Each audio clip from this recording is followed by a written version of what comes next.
Kama wiki moja hivi iliyopita, wakati tuna safari ya kwenda Dodoma, nikapata malalamiko haya na niliwaagiza maafisa ardhi wa manispaa waje katika eneo hili. Malalamiko yalikuwa ni kuonekana kuibuka kwa nyumba ambayo inaonekana ipo kwenye eneo la shule. Kwa hivyo hatua niliyochukua ya kwanza ilikuwa ni kuwatuma watu wa halmashauri waje watembelee eneo hili na kuthibitisha kwamba nyumba hii inayojengwa iko nje ya eneo la shule ama iko ndani ya eneo la shule, ili tupate msingi wa kufanya uamuzi. Lakini niliagiza wenye viti wawepo pamoja na wajumbe wa serikali ya mtaa na walimu wa shule hii pamoja na wananchi wengine ambao wao wanafahamu pia mipaka ya eneo hili. Na kwa maana hiyo, kabla ya kufanya uamuzi kuhusiana na tukio lililojitokeza, nataka kupata taarifa kwanza, nijue nani anajenga hapa. Lakini nani anajenga hapa? Yupo hapa? Hayupo. Hayupo? Hayupo. Hakupata wito? Amepata, lakini akasema hayupo karibu. Akuja, si ndio? Yeah. Yeye anaitwa nani? Atanas. Atanas. Anaitwa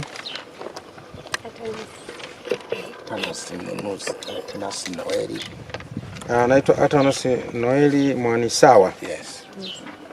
Na inaonekana eneo hili aliuziwa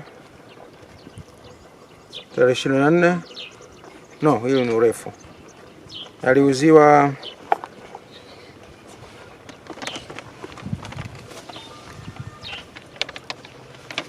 tarehe 21 mwezi wa 4 mwaka 2021.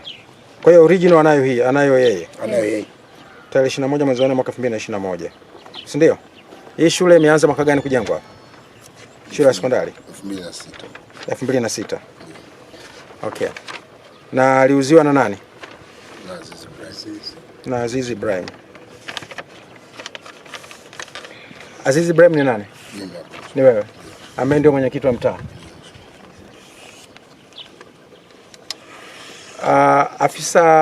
Afisa ardhi, naomba maelezo kwamba eneo hili liko ndani ya shule ama liko nje ya shule baada ya kufanya vipimo. Mheshimiwa Mkuu wa Wilaya, baada ya kukagua mipaka ya kiwanja hiki cha shule, tukabaini kwamba sehemu kubwa eneo hili liko ndani ya shule, lakini sehemu kidogo iko barabarani. Kuna kipande ambacho kipo kwenye barabara? Yes. Na kuna kipande ambacho kipo ndani ya shule? Ndani ya shule. Ndio. Azizi, ilikuwaje umeuza eneo la shule?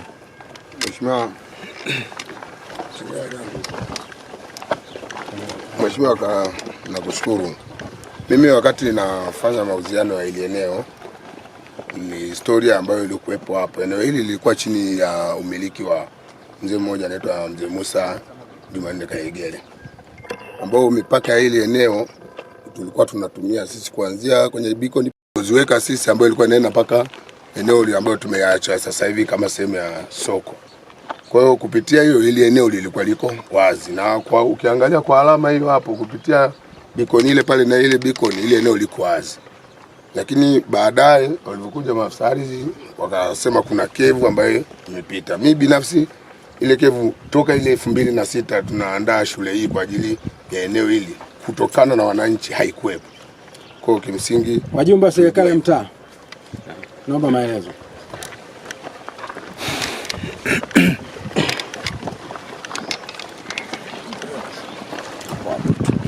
Sisi binafsi kama wajumbe wa serikali ya mtaa, ili kwa jina naitwa Daniel Ernest Ndagije, ni mjumbe wa serikali ya mtaa wa Mgeo. Sisi kama sehemu ya wajumbe, hilo tulikuwa tulifahamu. Tumekuja kulifahamu juzi baada ya kuwa wapimo walikuja hapa. Mlikuwa mnafahamu nini kuhusiana na ile eneo? Yaani mwisho wa hii mipaka hii shule sisi tulikuwa tufahamu kwa kweli. Mlikuwa hujui kama hili ni ndani ya shule ama nje? Wala nilikuwa sijajua kama pameuzwa aidha pamenunuliwa, hapana. Ulikuwa unajua hapo ni ndani ya shule ama nje ya shule, ama ulikuwa hujui chochote? Hapa nilikuwa sijui chochote kwa kweli. Kama ndani ya shule au ni nje ya shule. Maelekezo yaliyotolewa mwanzoni kwamba huyu asitopu kujenga, wewe uliyasikia? Hapana, sikasikia. Mjumbe wa serikali ya mtaa gani alikuwa anajua kwamba hapa alishawahi kuzuiliwa kujenga? Binafsi yangu sifahamu. Nani anafahamu kwamba huyu mtu wakati anaanza alizuiliwa kujenga? Hatujui kwa kweli. Mimi binafsi sikufahamu kama aliwahi kuzuiliwa kujenga. Ndio. Amjui. Yeah. Na hebu mtendaji wa kata, naomba uniambie, tulipata taarifa kwa mkuu wa shule kutoka kwa mratibu. Mratibu alinifikisha mimi taarifa, akaniambia kwamba eneo la shule limevamiwa. Ndio. Tukaja kuangalia. Na ile ilikuwa ni kipindi ya watu kwenye migogoro kule ya ardhi. Naangalia. Niliandika barua copy. Okay. Ilikuwa tarehe 23 mwezi wa 3 2026 ndio tulimpa barua ya kusimamisha kujenga, lakini ilikuwa kwenye hatua gani? Ilikuwa bado kabisa, yani msingi. Alafu kikatokea nini? Baada ya hapo mtaalamu mtaa akaniambia kwamba wale watu wameendelea. Huko nyuma kuna shimo huko. Watu wa mtaalamu mtaa wangu akaniambia kwamba ule mtu ulimpa barua akaendelea kujenga. Kwa tunatupasana na polisi kata ili tutafute namna ya kuwastapisha, tukamuita anayejenga ofisini, tukaongea naye diwani, tukamwambia kwamba ile eneo lina mgogoro kwamba aache kwanza. Kwa hiyo akaendelea tena kujenga? Hapana. Tangu mmezuia hakuna aliendelea kujenga? Tulipozuia akaendelea. Tulipozuia akaendelea kama wiki hivi. Kwa maelekezo ya nani? Nilipewa na mtaalamu wa mtaa kwamba yule mtu anaendelea kujenga. Aliambiwa na nani kujenga wakati ninyi mlizuia? Niliambiwa ni kwamba mwenyekiti alimwambia yeye aendelee kujenga, maana mgogoro mpaka sasa hivi haujulikana umeisha wapi. Azizi, kwani ulimtaka huyo mtu aendelee kujenga wakati mamlaka halali ya serikali imezuia? Mheshimiwa, kiukweli sijampa mamlaka hayo hapo. Na kwa mara ya mwisho tumekuja hapa na Mheshimiwa diwani. Mheshimiwa diwani akatoa maelekezo na kuna mchanga hapo ilibidi uchukuliwe ukarudishwa nyumbani. Alitoa maelekezo kwamba ile eneo lisimamishwe na lilikuwa limeshafika hatua hii hiyo. Barua ya mtendaji kuiona? Hapana, msikuiona. Tamko la mwisho amekuja kuniambia Mheshimiwa diwani, tukaja naye mpaka hapa tukazuia mpaka hapo hatua zingine zikavyofikia. Sawa. Sasa mtendaji wa afisa ardhi ambaye ndo mpimaji ametuthibitishia hili ni eneo la shule. Ndugu wananchi, mnanielewa vizuri? Ndio. Mnanielewa vizuri eh? Ndio. Hili ni eneo la shule. Na mimi nimefanya kliniki ya ardhi kwa takriban mwezi mzima nikiwa ninahangaika na matatizo ya wananchi yakiwemo maeneo ya serikali, lakini katika vikao vyangu nimekuwa pia nikiwaalika wenye viti, watendaji wa kata, nimewaalika watendaji wa vijiji kule vijijini, lakini tumezungumza pia mpaka na wenye viti wa mabaraza ya kata ya ardhi ya kata, ambayo mabaraza ya usuluhishi ya kata. Lakini pia tulizungumza na waheshimiwa madiwani na nikawaeleza hatuna sababu ya kutengeneza migogoro. Sijui kama naeleweka vizuri. Lakini ukiliangalia jambo hili, hii nyumba ilipo hapa kwa macho tu ya kawaida, kwamba watu wengine wote eneo hili walikuwa wanalikwepa wakimaanisha kwamba eneo hili sio halali kulijenga. Nasema hivyo kwa sababu hapa Kigoma watu wana shida sana ya ardhi. Eneo hili ingelikuwa halina mwenyewe, yani lingekuwa sio eneo la serikali, tungekuta wote pana nyumba hapa. Sijui kama naeleweka vizuri. Tukinyoosha nyuma ya hiyo nyumba, tukanyoosha tukasema huko kote sio eneo la serikali, maana yake hapa tungekuta nyumba nyingi watu wamejenga. Na ni eneo zuri, hata mimi nalipenda. Ningependa hata mimi kujenga hapa. Si ndio eh? Lakini Azizi, umetukosea kwa kuuza eneo la shule. Na mimi nafahamu kwamba umekuwa ukihangaika sana kutafuta support katika maeneo mbalimbali unayojua mwenyewe, mimi siyataji, ili upate kuondoka kwenye hii kadhia ya kuuza eneo la shule.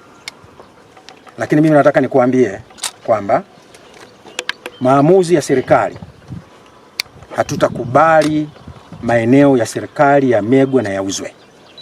Na hii nawaeleza wenye viti wote, niliwaita na leo narudia tena kwamba hatutakubali maeneo ya serikali yamegwe na yauzwe. Na kwa mamlaka nilionayo, kwa kuwa jambo hili litahitaji uchunguzi, ninakuondoa kwenye nafasi ya wenyekiti kuanzia dakika hii. Lakini ninaelekeza mwanasheria wa halmashauri kupitia kwa mkurugenzi aangalie eneo hili na kupitia upya namna ya kufungua kesi kwa uvamizi kwenye eneo la shule.